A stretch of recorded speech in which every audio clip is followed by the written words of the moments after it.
공병호 TV의 공병호입니다. 2019년 11월 26일 화요일 방송입니다. 조간신문을 읽다가 눈에 들어온 기사는 아주 인상적인 그런 기사입니다. 한국을 빛낸 사람으로 뽑힌 젊은 과학자가 월급 200만 원 연구소를 떠나 자영업이라는 그런 기사입니다.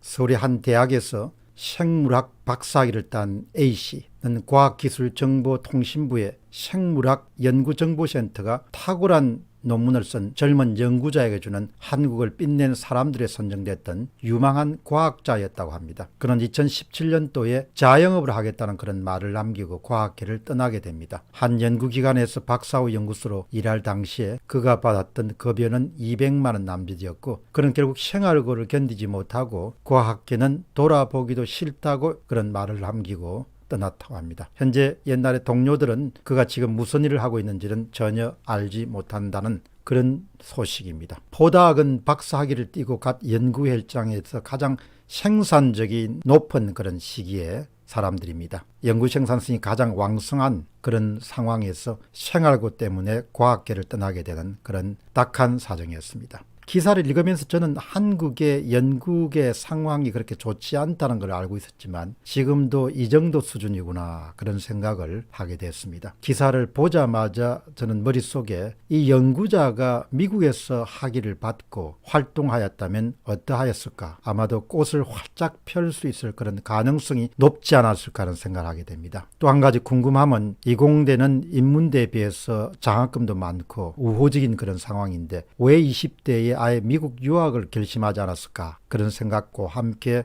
그가 미국에서 활동을 펼쳤더라면 훨씬 나은 인생이 펼쳐지지 않았을까? 그런 안타까움도 함께 떠올랐습니다. 기사의 마지막 부분에는 한국의 과학계는 5년에서 10년 정도의 장기 프로젝트는 거의 수행할 수 없다. 그런 내용도 들어있었습니다. 결국 나라 전체로 보면 체제라는 것이 굉장히 중요하고 과학계로 보면 또 과학계 나름의 작은 체제가 중요합니다. 우리 사회가 그런 아주 개인이 창의성을 한껏 발휘할 수 있는 그런 체제 경쟁에서 계속해서 밀리고 있구나 그런 생각을 하지 않을 수가 없습니다. 또 한 가지는 자유한국당의 힘겨운 싸움입니다. 그동안 한교안 대표에게 쓴소리를 마다하지 않았던 홍준표 전 자유한국당의 대표가 단식 현장을 찾았습니다. 홍 대표는 단식 중인 황교안 대표에게 타협안을 제시했습니다. 이제는 타협을 좀 했으면 좋겠다. 지금 국회에 계류 중인 공수처 법안과 검경수사권 조정 법안, 그것을 민주당과 협의해서 통과시켜주자. 그러나 연동형 비례제, 개정선거법은 민의에 반하는 제도고 만약 그것까지 강행 처리하면 우리는 총선을 거부해야 된다. 이렇게 대안을 제시했습니다. 여기에서 홍준표 전 대표는 그다운 전망을 내놓습니다. 민주당이 원하는 것은 공직자 비리수사처, 공수처법하고 검경수사권 조정법이다. 민주당이 그것 때문에 6석밖에 안 되는 정의당에 지금 인질이 돼 있다. 지금도 정당이 34개가 등록돼 있는데 연동형 비례제까지 통과되게 되면 정당이 한 20개 정도가 더 나와서 국회에 누구나 들어갈 수 있기 때문에 아주 혼란스러운 상황이 벌어질 것이다. 이런 선거법 개정을 강행 처리한다면 문재인 대통령은 차베스가 될 것이다. 베네수엘라의 대통령이자 독재자로 비판받았던 차베스를 이야기합니다. 차베스가 이런 식으로 선거제도를 바꿔서 20년을 집권했다. 선거법은 절대 야당의 동의 없이 처리하면 안 된다. 이런 이야기를 드렸습니다. 원론적으로 보면은 두 개 법안, 공수처 법안이라든지 연동형 비례제는 모두 전형적인 악법입니다. 민주화 운동을 했던 사람들이 결국 권력을 잡자마자 장기 집권을 위해 두 가지 악법을 밀어붙이고 있다고 저는 생각합니다. 황 대표는 원론적으로 두 개 법안을 모두 폐기하기 위해서 단식 투쟁에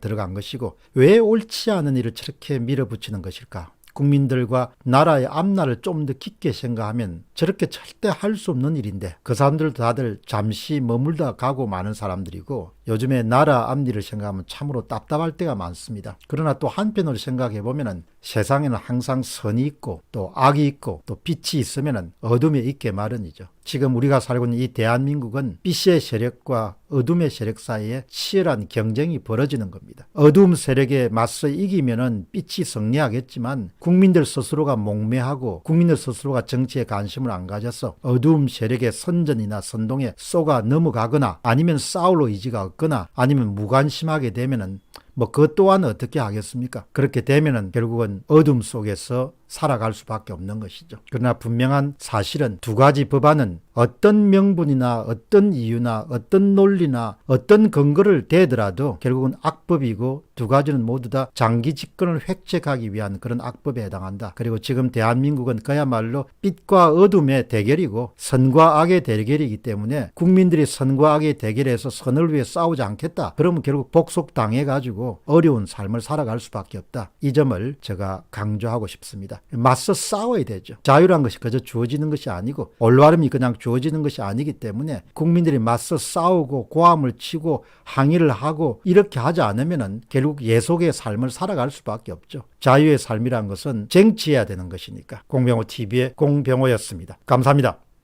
멤버십 후원자를 위한 질문 코너를 시작하겠습니다. 오늘 댓글을 남겨주신 분은 11월 26일 날 방송된 이해할 수 없는 일 10번째 패스트트랙에 올라와 있는 두 개 법안의 문제점을 보고 세렌님이 글을 남겨주셨습니다. 국민들이 나가서 외쳐야 합니다. 공수처와 연동형 비례제 무조건 막아야 됩니다. 공산화의 지름길이라고 생각합니다. 홍콩 국민이 저항으로 이겼듯이 우리도 국민들의 힘으로 막아야 됩니다. 광화문으로 무조건 나오셔야 합니다. 내가 아니면 누군가 하겠지 하지 마시고 내가 해야 큰 힘이 된다는 것을 잊지 마시기 바랍니다. 우리의 저항으로 막아냅시다.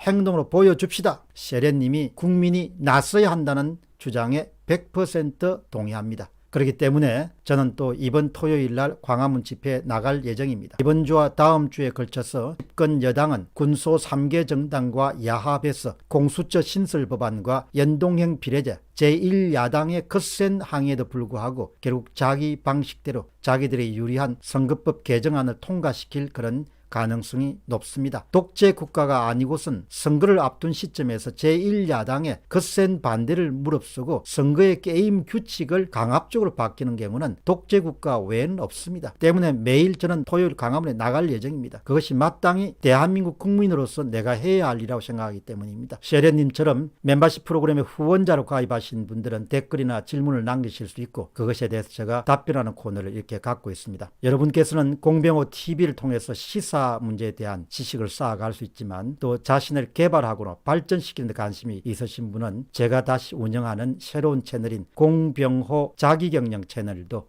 구독하셔서 도움 받으시기 바랍니다. 감사합니다.